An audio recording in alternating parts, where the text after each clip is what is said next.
carefree, and I think I still feel that weight a little bit, but at the same time, I'm very happy with myself and the person that I've learned who I am. And it took me a long time to learn that because I completely lost that. I completely lost any sense of self whatsoever. So now I can be happy with who I am. I know that I'm worth loving. I know that there is nothing that I can't do if I put my mind to it. I know that I'm a good person and that I deserve respect. Yeah. How long did it take you to come back to the person you were before? I never became the person I was before. I'll never be the person that I was before. The person I was before, I was raised with a good family. I thought everything was like a Walt Disney cartoon, short of, the animals doing their dishes and stuff, But I thought everything was just perfect in the world, and I didn't know that there was bad people, and I didn't know that someone would try to hurt you. I'll never have that innocence back, ever. But that's okay. And I realize that the world isn't always a beautiful place, but we can make it better if we try. So it's given me that drive to try to help the people around me, to try to help myself, to try to make the world a better place. But, and I would say it took me at least 2 years, where I actually could stand on my own 2 feet and say, no, I don't like the way that you're making me feel right now. You don't need to be in my life. I don't like the way that you're talking to me. Either you can talk to me in a different manner, or I don't need to be around you, and you don't get to be around me. It took a couple of years to redefine myself, and like I said, to learn what kind of ice cream I liked. To be able to pick out the kind of foods I like, to order at a restaurant and not order the same things that I had to order before. At least a couple of years. But it seemed slow, but just every little thing, every little thing that I found that I liked, it was like being a child in an adult body. And oh my gosh, I like peaches. Peaches are good. I should eat more peaches.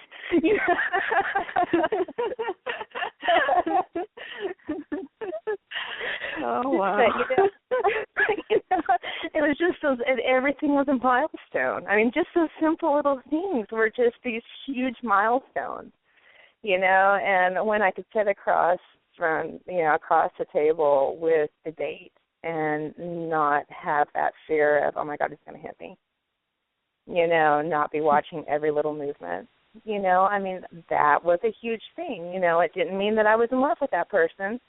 Which first guy that came along, I got in a relationship with, and I never should have done it. But I did. But it took me a little bit to learn that too. To learn about myself and how love actually works, and how everything else actually works. It took me at least a couple of years to really have a grasp on it. As much of a grasp as we're capable of having as human beings. And I still learn something new every day. Wow. Yeah, that's amazing. Most of the women, they just lose connection with the reality. They lose connection with everything around them. They feel like people are bad. And it's everybody's fault. You build this resentment inside yourself. And like you said, they don't know who they are. They will lose their self-esteem. It's very low because this is part of controlling someone. This is the first thing you should do. They think they deserve everything what happened to them. They have so much troubles with living this abusive relationship, and they used to it to this unhealthy way of living. And my next question is what you can tell women who are in this kind of situation right now, what they should do. Get out, get away, make a plan. You can't just say, one day, I'm walking out and I'm walking out right now. There's a lot of different levels of abuse. They're all just as bad. It doesn't matter if he's pushing you into a wall or if he's knocking you unconscious, or if he's raping you. It's equally as bad. in the eyes of what is right and what is wrong. It's just very black and white as far as what is right and what is wrong. If he's telling you that you're stupid, that you're an idiot, that you're worthless, calling you names, those things are all equally as bad. So it's so important to get out and to get away. And if you don't have friends, if you don't have family, if you're too embarrassed to go to those outlets, there's women's centers, there's domestic violence centers everywhere. Most towns have those. If you're in a small town that doesn't, there's going to be somebody in that town that's going to protect you. And you are not worthless. You are worth so much, on this world, and there's nothing that you can't do. So get away from it. Get away from the violence, because it's not going to get any better. They will cry and they will tell you how sorry they are and how they will never, ever, ever do it again. But once you let it slide, the next time it's going to be worse. And when you let that slide, the next time is going to be worse. And I did it for 12 years. I wish that I would have had the strength to walk away, but I didn't. I always felt like I needed to protect him. Poor him. But it's not for them. They made the choices that they make. You have nothing to do with those choices. So if you don't get out now, where are you going to be a month down the road, 6 months down the road, a year down the road? Because where mine turned out, if I couldn't go anywhere with my son alone, I never had an option to be able to remove my son from the situation. I was trapped. My family, their lives were in danger, because I had no doubt what he was capable of. So I was worried about them. But you have to be worried about yourself as well. If you have to go to, a women's center, then go. They will let you call. They will let you make a phone call as long as you're not calling them. If you're worried about your family's ability to protect themselves, call them and let them know what's going on. I know it's a hard call to make, and it's hard to admit that you've allowed yourself to be put in this situation and that you haven't done anything about it. But the strength to get out is one of the hardest things that you'll ever have to do. The next hardest thing is not going back, because, again, you start thinking about them, you start worrying about them. You start thinking about all the good times that you guys have had together, and how can you just walk away, because they're probably all you know.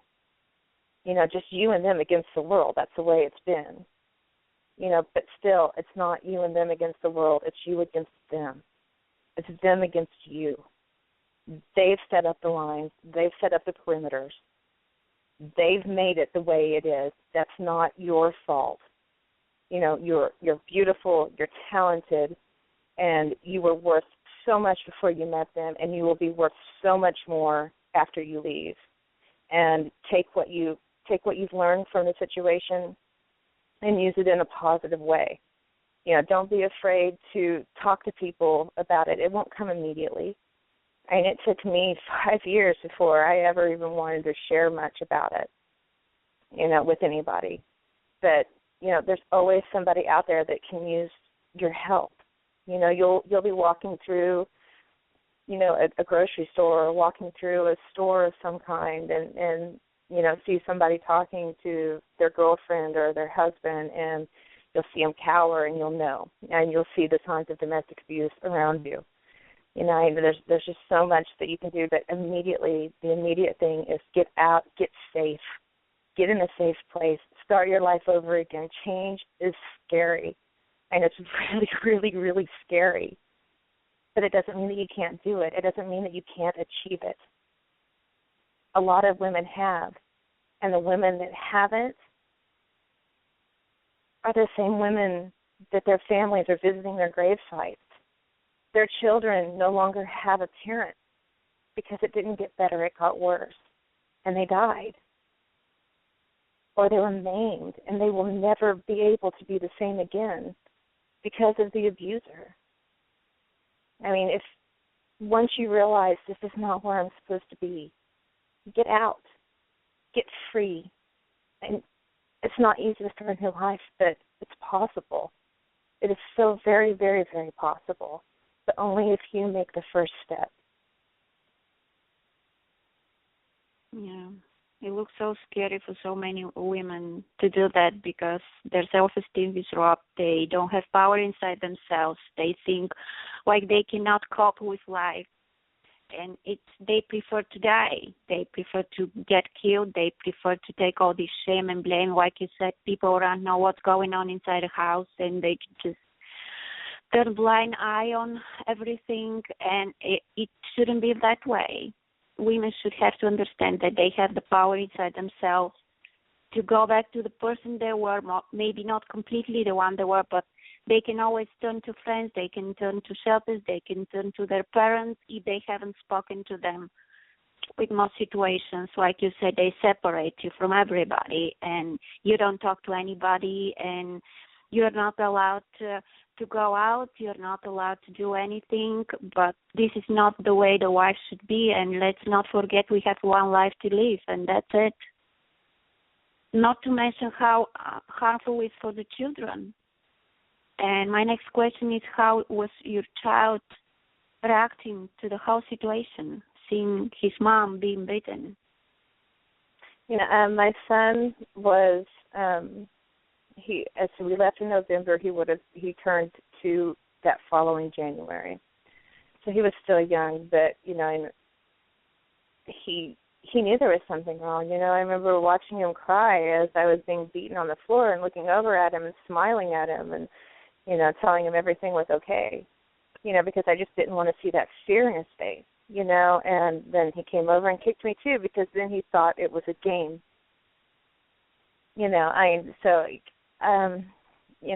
He's in therapy now. It's just, the therapist is at his school, and, just so he can talk about it, and I've asked him, what do you remember about your dad? And, and he said, Mom, I don't think that I'm old enough to be able to handle those thoughts, so I've just pushed them down inside until I'm able to handle them, and which is very profound for, that was when he was 5 or 6. And now I ask him, what do you remember? He said, I don't really have a whole lot of memories about it, but we don't talk about the actions of his dad. I don't talk about his dad, at all. If he wants to know what he looked like, I'll show him pictures. If he wants to know little things about him, I'll tell him little things about his history. But I try not to say anything overly negative. I just tell him, Daddy couldn't treat Mommy right. Daddy had a lot of problems that he didn't know how to handle. And, Mommy and you had to get away so we could live a happy life because we wouldn't have been able to obtain that with him. Children are resilient, but what's the option there? And if you stay, then they're going to continue to see that. And that's not something that any child should ever have to see. If you go, I had to listen to him call him for his dad because at his age, he was almost 2, and the only words he knew was dada, daddy. He didn't know mommy, mama, hello, goodbye.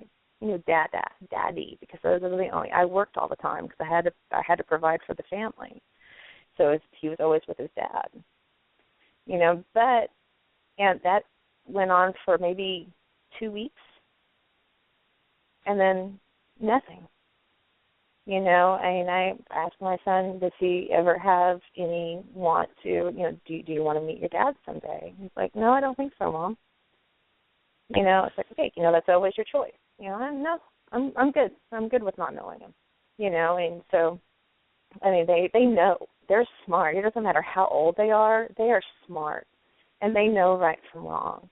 And I think that if I had stayed in that situation, I would have blurred those lines, that knowledge. Okay, well, I love my mom, and she's apparently okay with this, so maybe that's just the way life is and the way every relationship is.